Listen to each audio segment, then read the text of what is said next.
Clockout Films, the creative masterminds behind Slaughter Beach, are back and they're making their next film. They just need your help.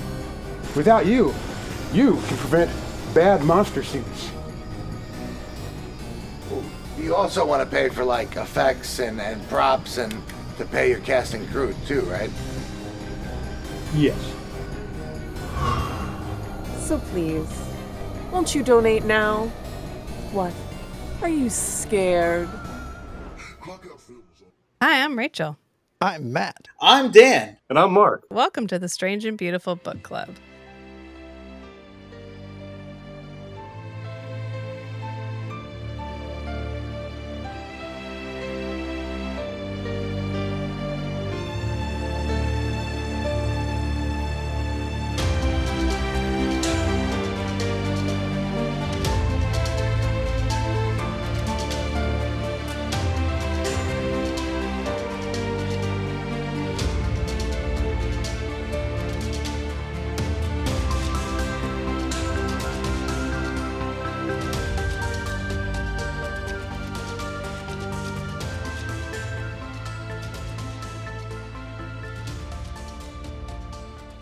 All right, so first I want to give a quick shout out to Chris at Cinematic Anarchy, since that's where we met, Dan. And he's a great guy and he has a great podcast. And anybody who hasn't listened to Cinematic Anarchy should go check it out. But in the meantime, we have Dan and Mark. Would you guys like to tell us who you are? Sure. I'm Dan Davis, local filmmaker in Delaware. I'm the director of Slaughter Beach, owner of Clockout Films here in Delaware, and we are in the process of making our next feature, First State of Fear. And I'm Mark McCaffrey, Delaware-based photographer, actor, producer, and pretty much anything administrative and locations. Oh, the fun stuff. Oh, yeah. Bookwork and tracking down places. So we just finished watching Slaughter Beach, which is available on Tubi. How did you come up with the idea for Slaughter Beach? I came up with the idea for Slaughter Beach by passing the sign for Slaughter Beach. Me and fellow filmmaker and my producing partner, Brett Taylor, we were going to a video gig down in Rehoboth, Delaware. And in between where we live, which is like Newcastle, Delaware, and to Rehoboth, in the middle section is this little place called Frederica, Delaware. And in around the Frederica area is a beachside community called Slaughter Beach. So when we passed by it, we were like, you know what? That sounds like a stupid, cheesy 80s slasher movie. What if we made one? So in a way, it was a sign. A literal Inspiration. and metaphorical sign. I'm surprised there was not already a Slaughter Beach. So were we. We looked it up after we thought about it. We were in the car ride and we looked it up on IMDb. I was like, dude, there's no other movie called Slaughter Beach. He's like, you're kidding. I was like, no, nobody's made that before. And I'm like scrolling through, like, yeah, nothing.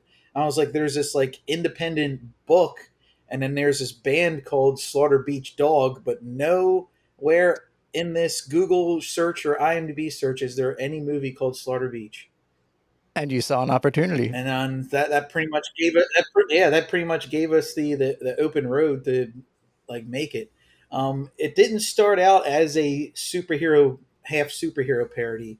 It started out as just a straightforward slasher, and I didn't really have a story for it yet. So it kind of sat on the shelf for like a few months to a year. Like all we had was just a title and the idea that it was going to be a slasher. And so I went on to another project called The Defender Benders, and it was going to be like a kick-ass / super / blank man type movie. And I'm like, and even that was like just sitting on the shelf. I was like, you know what? There's already been movies like that before. So what's going to make this one unique? Who cares? So in a weird way, in the folder, Defender Benders and Slaughter Beach, the two like Celtics files. That's what the screenwriting program was using, Celtics. The Celtics files were sitting side by side, and I was just like, huh. What if I combine the two? Oh, and then a light bulb turned off, and then I put both together, and then boom, instant like new screenplay. Nice. And that you're both in the movie and you both die horrifically. So was that fun? Yes, we do. That was my I guess I'm not going to compare myself to top tier talent, but that was my quote unquote Scorsese cameo. Pretty sure I was called upon just because he wanted to see me get murdered, but it happens. Yeah. Yeah. You get stabbed with a horseshoe crab tail. So, you actually die on screen. Dan dies off screen. So, Me and Mark have actually been actually longer standing friends than me and Brett. I known Mark since I was like a teenager, so that's how long we're friends. He actually worked on my college thesis student film called Same Dance. That actually has an IMDb credit on, but I will never release it because it's a piece of crap. I love that movie. I love it. He plays the antagonist in it. Yeah. Caesar Monet. release the tapes, Dan. Release the Same Dance, but no. Well, it's actually You could put that up as like a bonus tier on your Indiegogo. Indiegogo There you right go. now.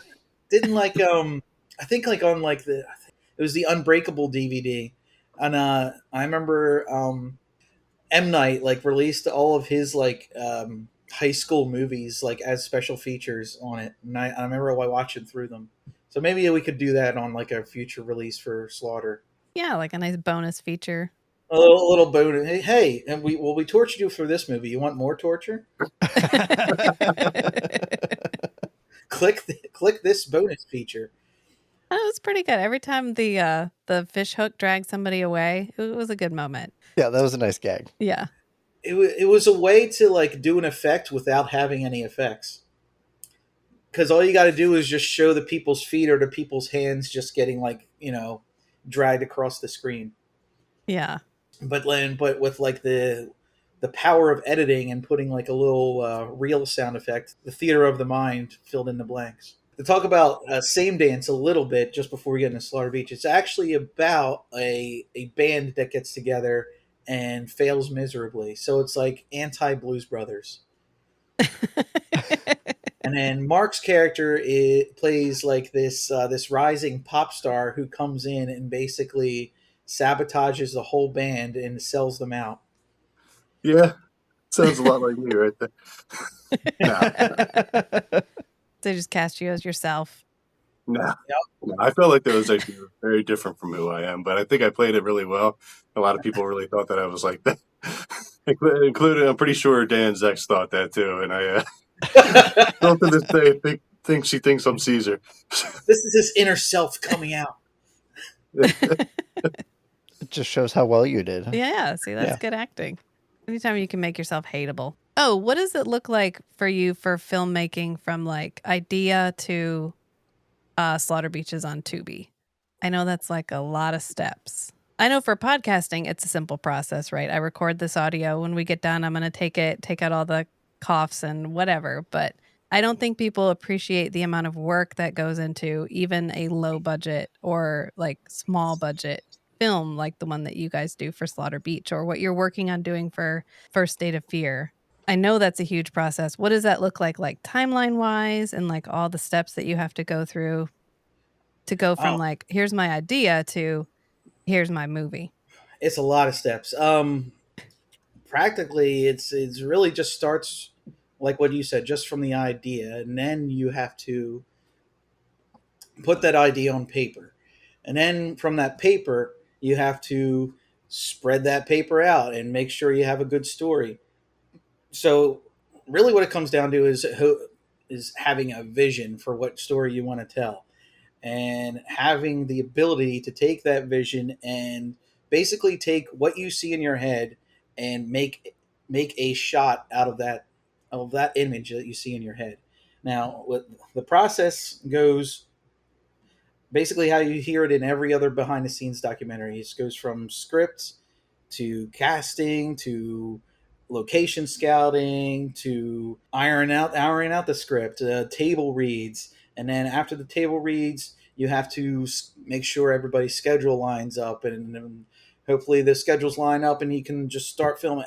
Honestly, the hardest part is just getting the scheduling done. I would say that's the hardest part. Um, when you get on set and you have the cameras ready and everybody's there, that's the easiest part. But I would say the most daunting process is getting everybody together. So from there, once you have all the film, I mean, and then part of that is Mark's job, right? Is finding all of the locations. So I know for Yes. certain places you can just go. Certain places there's a lot more paperwork involved. So that's true. Now, I luckily don't have to find a whole lot of places, but it's usually pretty fun kind of going out there and finding something new. It seems like I know with Slaughter Beach, I didn't find anything. I was just an actor in that one, so I'll just put that out there. But with the new project, I kind of be a little bit more helpful in that regard. So That's not completely true, Mark. You helped out on some scenes and were like a production assistant. You carried lights. You carried a lot of the blood jugs. Oh yeah, yeah. The fun stuff. So when you go to find a set, like a place to film, do you explain what it's for? Like if you have to ask permission, like, oh no, this is where we're going to knock over a can and find a human eyeball in it. Don't worry, we'll clean it up when we're done. Yes, you always have to go in with like a whole bunch of disclaimers, being like, we're going to be very respectful. We're going to clean everything up and blah blah blah blah. A lot of times, some people are like really. It's like it's never a middle weight. It's usually like either like hot or cold. Either people are be like, no, get out of here, you pesky little cat. Get out of here, your camera. Other times it's people like, so what are you filming for? Oh well, it's just for like a little horror movie and blah blah blah. Blah. He's like, I was like, we're not going to do any killing in this location, but it's for the introduction of the killer. And they're like, oh okay, yeah. So funny enough, we recently found out. I didn't realize this, and I'm not sure why I didn't know this before, but that churches are private property. We found that out the hard way. Yeah, so we were actually filming some footage for the campaign video for the Kickstarter. We were filming it at a church in historic Newcastle, and the priest comes up, and now we didn't know who he was at first, and he just comes up and he says, "Hey, what do you think you guys are doing here?"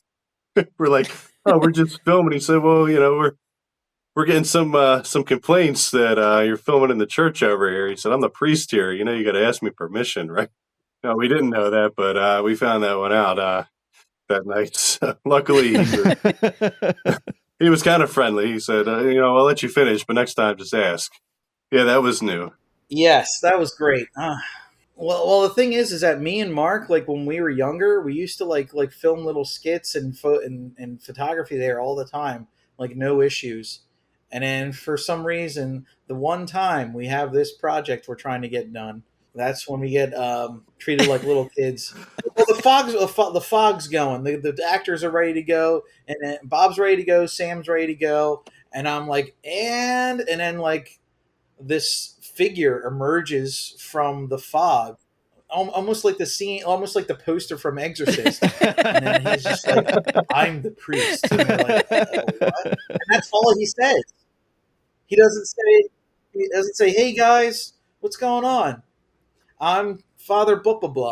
He just, "I'm the priest," and then we're just like, "What? Okay, what? Hi. So what are you guys doing?" And he follows up with, "So what are you guys doing here?" And then like the "I'm the priest" thing and like the image is just like throwing me completely off. So as the director, I'm like completely like brain farted at this point and have no idea how to talk to this guy and schmooze him up. I'm like, we're making a skit about it's fear and the movie horror. And he just kind of stares at me. He's like, "Okay, well, I was getting phone calls, that there's some weird stuff going on in the in the graveyard, and It was the smoke machine. The cultists are in the cemetery again. it was probably the smoke machine. He's like, I don't care what you guys are doing. Just like, I was just worried for some of the town folk around here. I'm like, okay, well, I was like, do you want us to leave? Oh, no. Finish what you got to do. He's just like, I was just checking on you. I was like, oh, okay.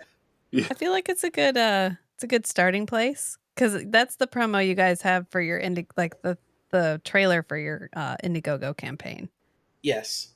which is really cute. Thank you. So and knowing the backstory for that makes it even better. You should have been like, can you come back dressed as a priest? We'll put you in it. Oh, because he wasn't even wearing like a priest outfit. He was wearing like a Hawaiian shirt and Crocs. You're like, false. You are not a priest. You are wearing Crocs. Crocs, Hawaiian shirt, and like shorts. That made the night even better, I feel like. Yeah. They're more relaxed church. And also, congratulations, Matt and Rachel, for being associate producers on this project. Oh, thank you. Thank you. We were in the car. I was like, Matt, you want to be an associate producer? He was like, I'm sorry, what? What does that entail? I was like, donating. He's like, oh, okay. Yeah, no, that's fine. But usually, like, that's really what producing is just kind of like putting money into the project to make sure it happens. So, like, to kind of circle back to your old question about like what's it entail, it's just a lot of paperwork, a lot of planning, a lot of scheduling, and filming is pretty much the easiest part, as long as you're not, getting chased out by priests. Yeah. The beauty of it is you film for 3 hours to get 5 minutes, and then you're usually editing for even longer. Yep. Thank God I don't have to do that part. We went back into Delco to film with our friend Deanna, and she did a great job as the little Elvira character. Yeah, she did it. I watched it earlier. I was thinking I might actually grab like a sound snippet from that to put at the beginning of this. It's very Ernest Goes to Camp. It is. Very Ernest Goes Stupid. Yeah. But that's not actually how the real movie's going to look. We just wanted the video to stand out and be completely cutesy and off the wall and honest. Yeah. So this one's going to be an anthology, kind of like Trilogy of Terror-esque. A little, yeah, like Trilogy of Terror meets Creepshow meets Tales from the Crypts. It still have that like black comedy vibe that all of those have, but we intend for it to be just like a tad bit more serious than Slaughter Beach, like just a tad. I have a big comedy bone in me, so things will just kind of come off naturally funny the way I direct my actors. But yeah, so it'll be an anthology film. It'll be 3 stories that are pretty much based off of Delaware hauntings and cryptids and myths. It's going to focus around this group of ghost hunters on Halloween night, and they're going to all these separate places, and each separate place will be the segue to the story. So they'll go to a new like haunted location. They'll be like, "What's this place?" And then some exposition will be said, and then it'll fade to like the next story. And I don't think that's really been done before, so I think that's like a good way to kind of put a new, unique spin on the anthology film. I think that's the part I'm looking forward to the most. Yeah, Mark's going to be playing one of the ghost hunters. Oh, nice. Looking forward to that. What cryptids does Delaware have? Well, I'm glad you asked that. There's actually a short story called Puckwudgies that I plan to put in this film. I have heard of Puckwudgies. You have? Or you have not? Oh, I have. Okay, you have. Yeah, I have. Now, Puckwudgies are actually like in both, like, I think, Ohio, Montana, and Delaware. And they're like these little elf creatures that kind of resemble porcupines with hind legs. And they create mischief and play pranks on the humans because they are jealous of humans for being the high society. So we have a little Gremlins / Ghoulies type influence on the short story we're going to make. And there's another short story based around the Witch's Tree, which is more of a Maryland um, myth and legend, but it's still around the same area as what's called the Cypress Swamp, which is in Selbyville, Delaware. Now, Selbyville, Delaware is on the cusp of Delaware and Maryland, so that's why when you walk down the trail, you'll find what's called the Witch's Tree, and the Witch's Tree is where supposedly a lot of black magic and cultist activity took place. And on top of that, there is a creature called the Cypress Swamp Monster. So we plan to mold those two stories together in one of our segments. Well, that That sounds sounds cool. fun. Yeah. Yeah. Do you have a plan for how you're going to do the little hedgehog guys? We're going to bring our effects team from Slaughter Beach back, and we're going to team them up with hopefully the puppeteer that's been working on with Brett on this film called Amityville Pool Toy Massacre, which is being directed by our friend Newt Wallen. And he's been doing the puppeteer and creature work on that film. So we're going to try and team him up with our effects team for Slaughter Beach, and hopefully we can get a good creature shop going to get the Puckwudgies and the Swamp Monster made. So that's why we're trying to get this campaign underway, so we can have a good budget to make all these fun monsters for everybody. Yeah, I want to see that puppet because I think that'd be fun. It's one of those cryptids you don't see like ever because, you know, there's Mothman and Bigfoot. Because it's not like super scary as is, right? Well, I mean, they're scary, but they're like niche. Niche, yeah. they're like the niche, whatever. They're less you know? sensational. Yeah. Well, they'll be scary. Where I'm going to have them like stab people with like little spears and everything. Like the doll from Trilogy of Terror, the little like the wooden doll Trilogy of Terror. That's exactly what I was doll. thinking. They're like, or like after. or like Sam from Trick or Treat.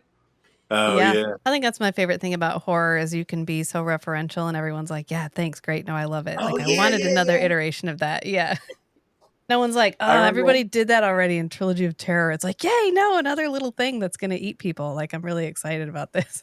Well, it hasn't been done in a while, so it's just like, why not bring back like little creatures wreaking havoc, you know? Yeah, no, I think it's good. It's an underrepresented horror. Yeah, little horror things are always genre. more creepy.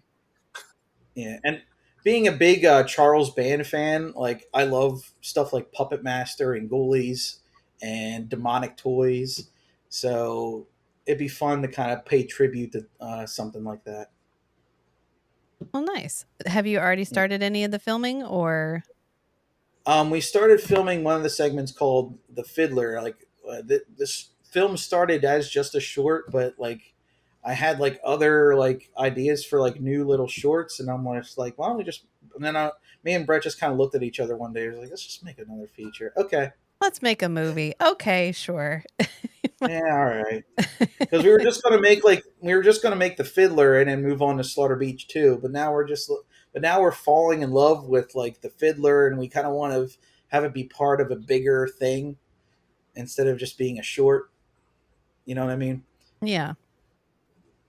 So you also teach. Do you do this in the off, like when you're not teaching, or? I try to juggle both sometimes. I juggle like doing like the production side of it and the pre-pro, industry term, pre-pro. Doing the pre-production, like the phone calls and the emails. We're actually like we got to keep it like a little bit under wraps, but No, don't spoil anything. Yeah, we got a couple of like celebrity cameos that we're working on to try and like work into the movie, and that's kind of what we're playing email tag on right now.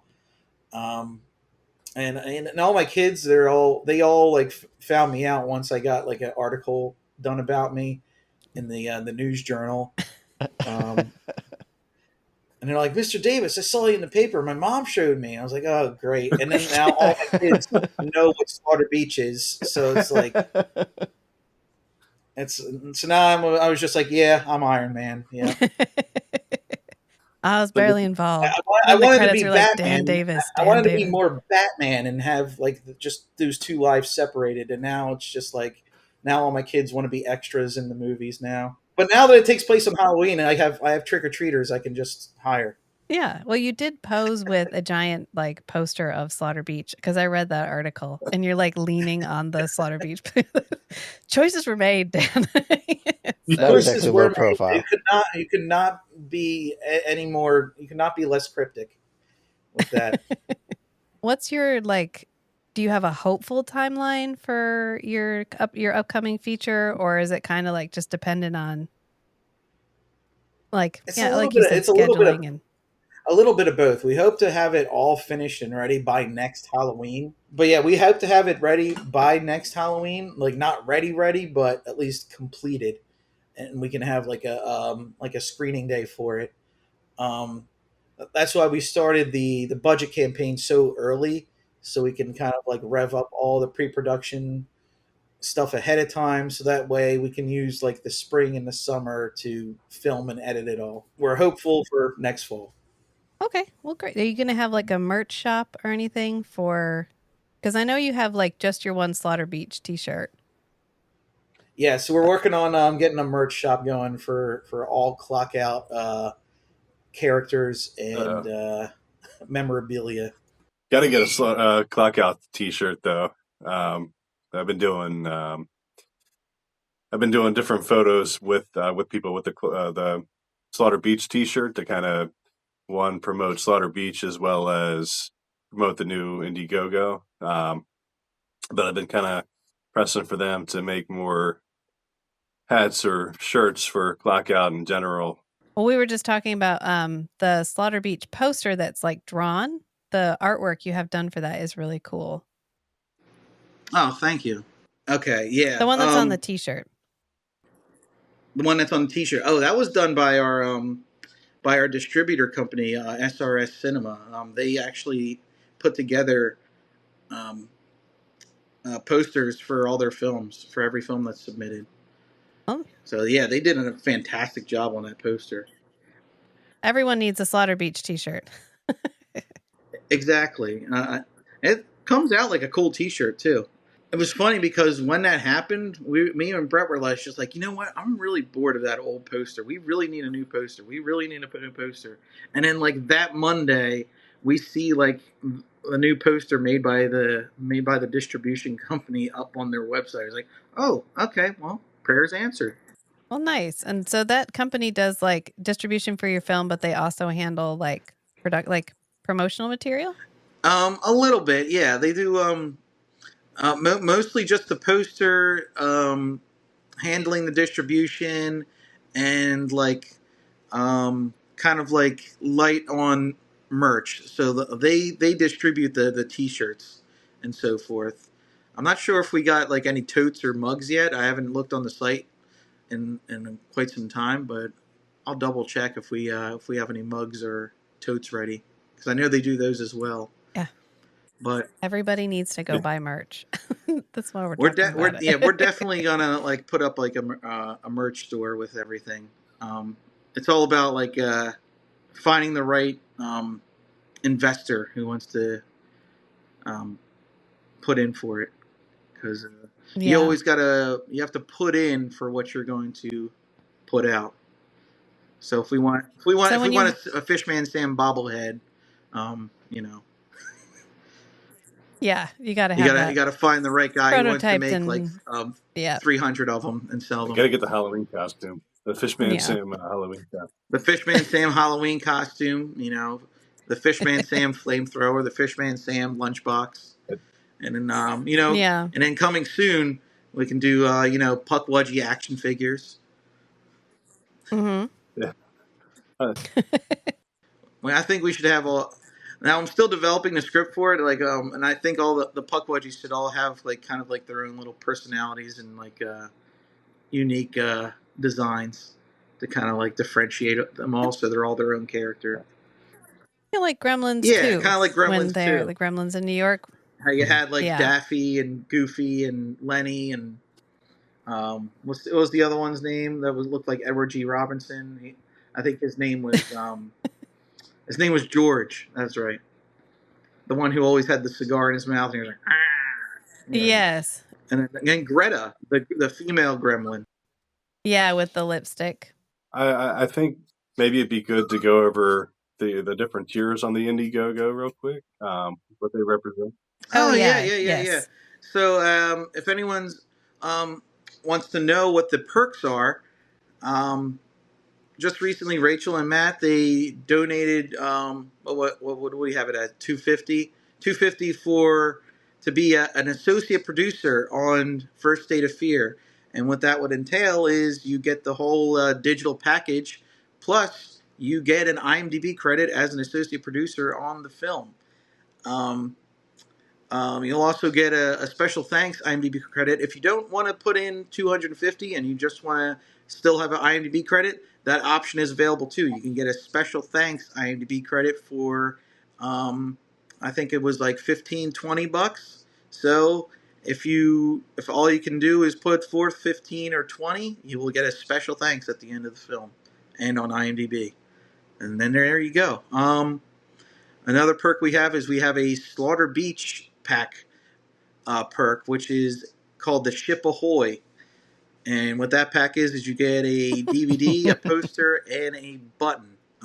All Slaughter Beach. And what else? And you also get the Spooky package, which is a digital copy of the film plus signed poster. We also have this new unique one, which is Adopt an Actor, and all these funds will go to help paying for the actors, and that'll be, I think that's about $100. And what that would entail is you donate $100, and then we'll send you back a signed print from the actors. Oh, nice. Those are all the fun ones I can think of off the top of my head. Yeah, that sounds like good perks. Yeah. And so does the higher tier include the ones below it? Or like if you want the button, do you have to get the button package and the higher package? I think if you put in $250, you should get everything, I think want a that's button. fair. Wait, is the spooky shoot still part of that?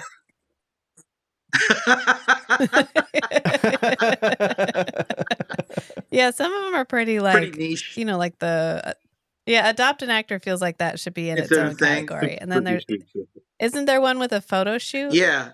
You get to meet Mark McCaffrey, and he'll put you on a personal photo shoot. So if you're like a spooky girl looking for a spooky photographer, then put in $45 for spooky photo shoot. Yeah, it should be fun. And now's the time. Yeah, we should have put a link. And then we'll post floor. the final photos on our Instagram. Yeah. Nice. Yeah, I think I saw you already had more than just us. You had 4 backers now, and it hasn't been up that long. Yeah, it's only been a week, and we got I think like 560 or so. So that's actually great. Not bad for the first week. We have other bumps planned to kind of keep the steam rolling.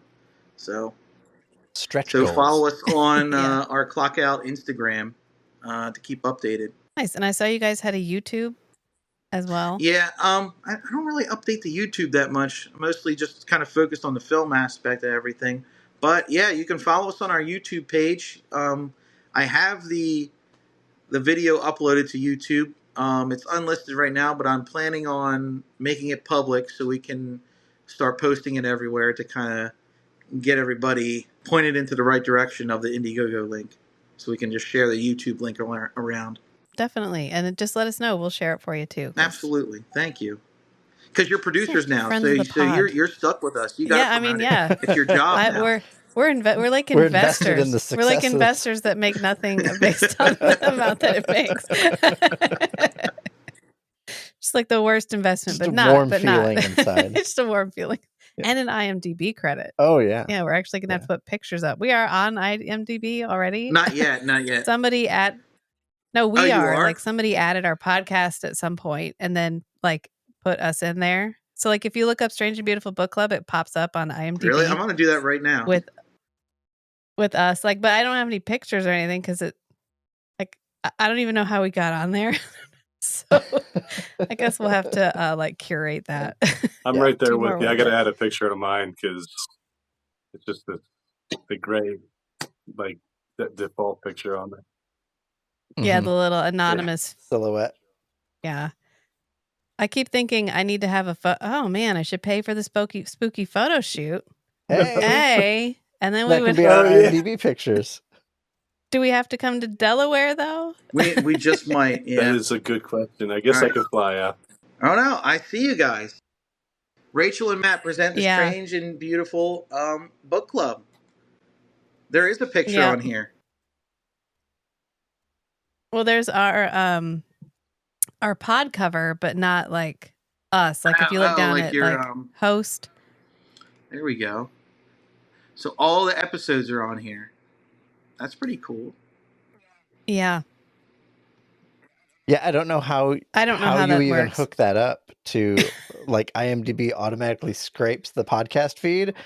Oh, you guys didn't even do this yourself. It just happened. I don't know. Yeah, somebody did it for us. Somebody did it. Because I Googled us one time to see if our website showed up because I was like quality testing the website and it was like IMDb. And I was like, what? And I clicked on it and I was like, wait, that's me? That doesn't make any sense. Well, I guess you guys are gonna get another credit on there because you got the self and now associate producer is going to go on there pretty soon. It's exciting. And you too could be an associate producer. All you have to do is I'll put the Indiegogo link in the show notes and click on that and go donate.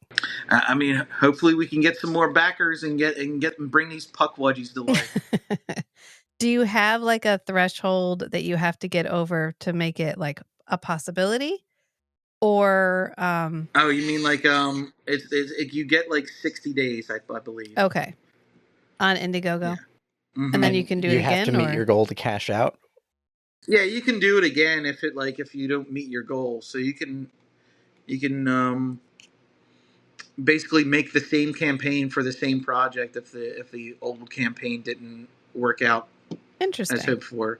But you still get to keep the money and then kind of just put it towards and put it in like a jar somewhere. Gotcha.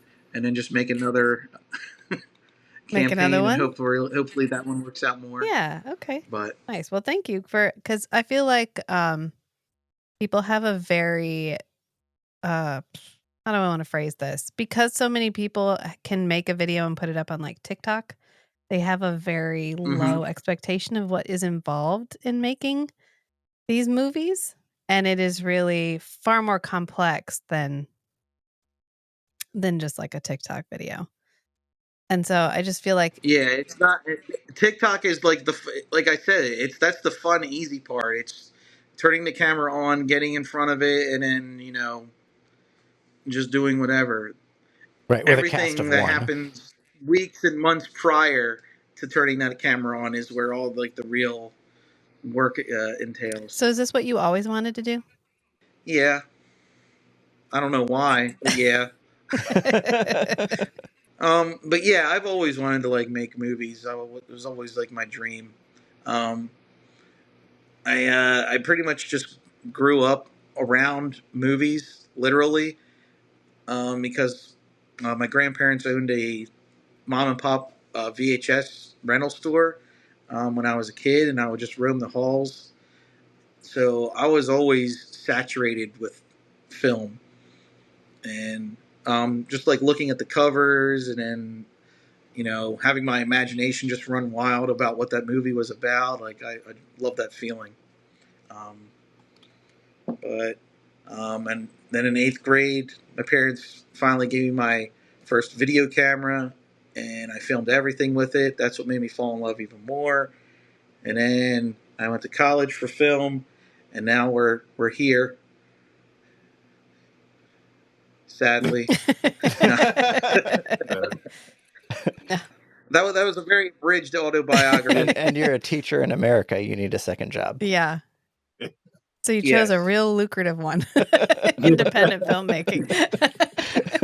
Well, I teach basically when I'm doing. So So my kids are kind of like lenient if I'm like working on stuff for the film, and they're supportive. So Nice. because if I'll give them like an assignment, and then I'll hop on my computer and like start doing emails. So you too, Mark, did you always want to be in filmmaking?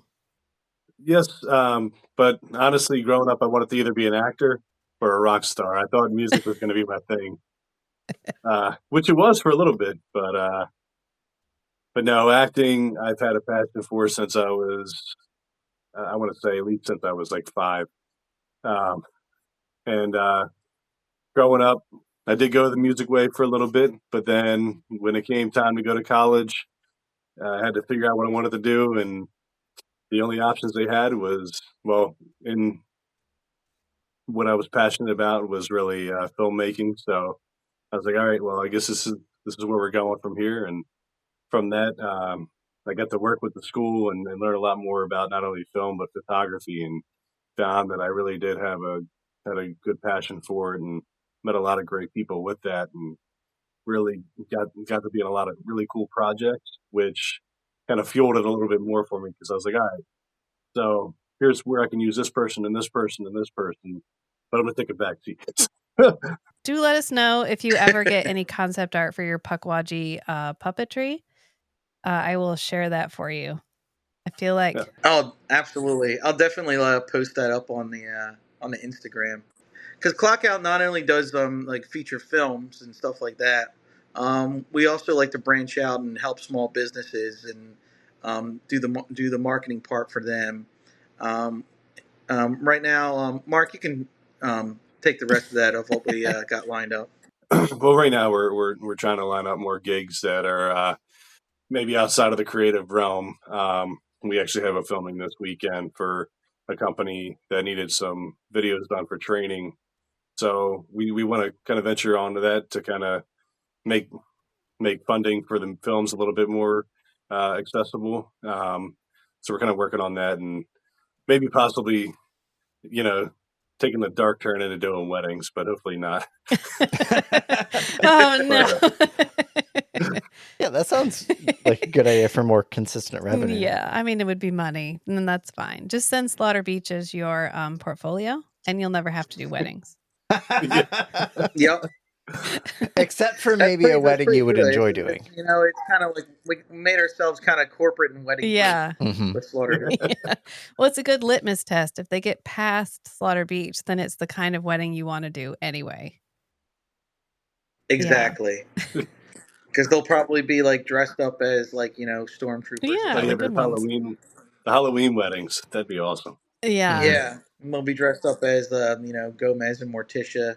Yeah, I mean, I feel like that's a niche. Be the horror filmmakers that also do wedding photography and filmography. There you Yeah. go. Horror weddings, horror birthdays. Yeah. That could be like David Howard Thornton's job. He can dress up as Art the Clown and go to birthday parties. Oh my God. There's got to be like an age limit on that one. Can extend it to a 5-year-old's birthday party. That would go great. Yeah. You have to get all the parents to sign a waiver. I know I'd be hyped if he showed up at my birthday party. I'll be like, holy shit. Wild that was the top movie. Terrifier 3. So that Beat gore. out Yep. like Joker 2. Well, everything beat Joker 2, so it doesn't really matter, but Joker 2 beat itself. Yeah. to death.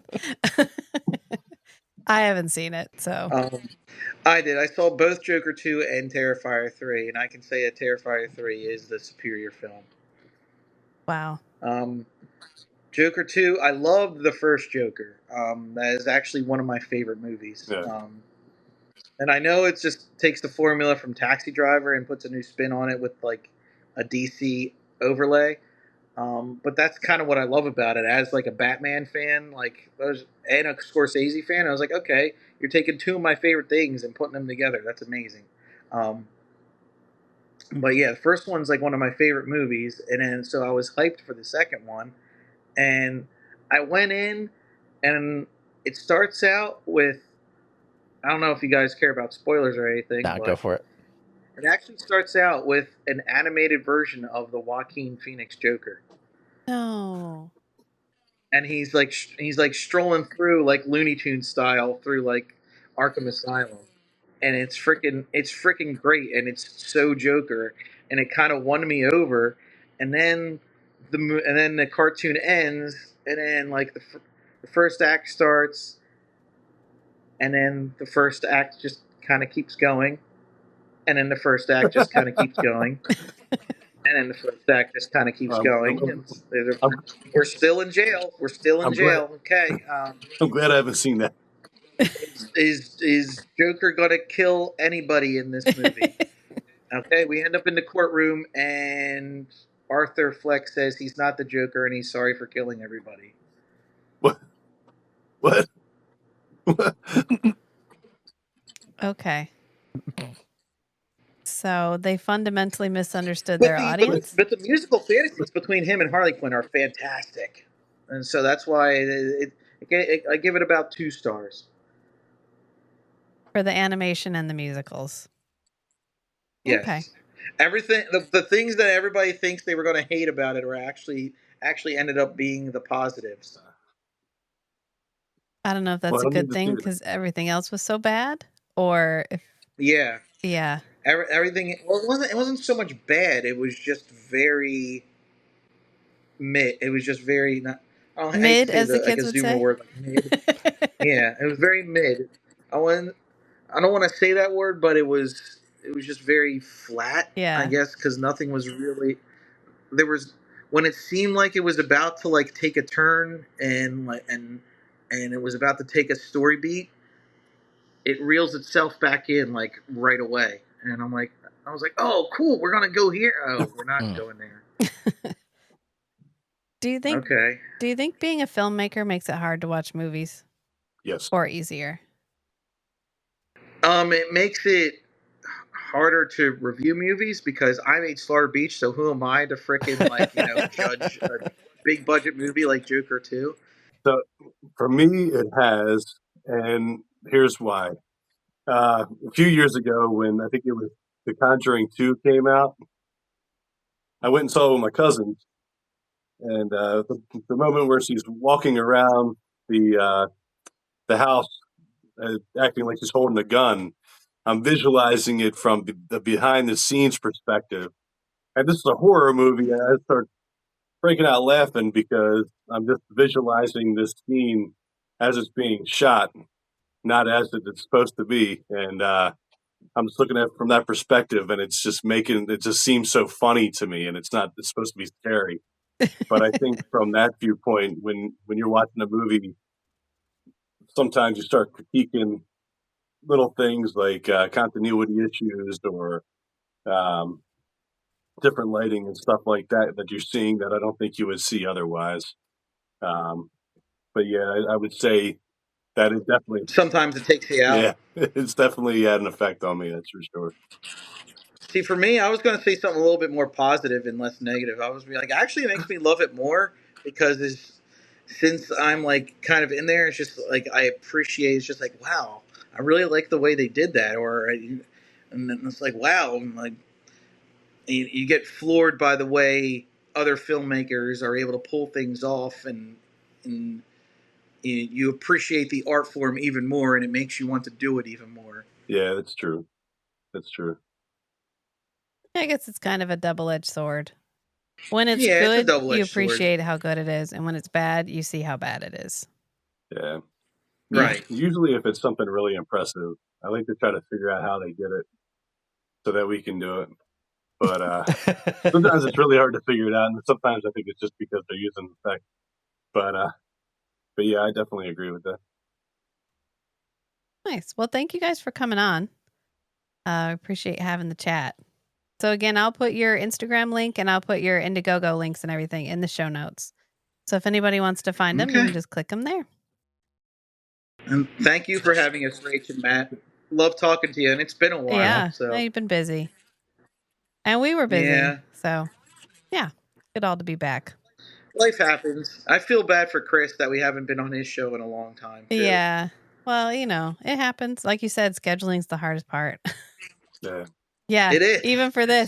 See how hard it is for all of us to get together on Chris's show. like take that and like make it more broader and actually getting people in a place live in person. Yeah, that'd be hard. So do you tend to stick to local actors just for that, or is it kind of... We stick to local actors because we're broken poor. No, we for stick to local scheduling actors because reasons? yes. No, actually, I'm very proud of my Delaware heritage, so I like to get other local people involved because I want to try and like show show basically like a sense of community through the films. And that's what like a lot of people that other people I'm working with are trying to do, like Brian Wilde and Nuke Wallen. They're trying to like make a sense of community in the local area, and that's one of the reasons I like to search out for local actors. And but like I said, we're trying to branch out a little bit. There are a couple big names that, well, not big names, but that we were able to get like the texting information for and reach out to. And so if we just get that little that honey beehive suckle, we can get them on board and make sure we get them out here to get their little cameos shot. Yeah. Lots of phone calls. Yeah. It's working out though. I put Mark up to the phone call for some of those, but it was fun. It was an experience. I was just like, wow, they actually answered. I know. We've interviewed some people for our Come In 81 Kilo, our Forever Night podcast, and every time I contact one of them and they answer me back, I'm like, me? Did you know it was me? Like, why are you messaging me back? Like, and then they'll come on and I'm still like, I know you're here. We're having an interview right now, but I don't believe this is happening. And that you're not going to be like, never mind, you're too small. Like, I'm not interested in you. No, exactly. That same mindset. I was just like, wait, he responded to us. Okay. Yeah, I mean, all right. I don't know why, but great. We're here. So I was like, hey, I mean, even if he just said no, he said no. So, even him answering the phone and saying no is still like something. yeah, I mean, you gotta ask, right? You miss 100% of the shots you don't take, right? So you gotta ask. Exactly. That good, I like that nice little Kevin Smith, Wayne Gretzky. Yeah, thanks. I'll be honest. I actually enjoy calling and talking to the agents and the assistants of these people, and just kind of getting the different personalities of each one of them and getting an idea of what they're looking for. So to me, it kind of makes my day a little bit more exciting than what I'm normally doing during my 8-hour work day. And I always feel like I'm like bugging you. I was just like, hey, Mark, you want to like try and call this person? I'm like, God, I hate putting Mark up to this all the time. Now I know. It's just like, no, I love it. It gives me a break from my like boring job. You're like, yeah, okay, here we go. I'm sending you 6 tomorrow. Like, call this person and that person. Oh, I should have kept that one quiet. Too late. It's too late, Mark. All right. So thank you guys again, and we'll just go ahead and leave it here. So everything's in the show notes. Go click on it. Bye, guys. Thank you. Bye. All right, bye, Rach.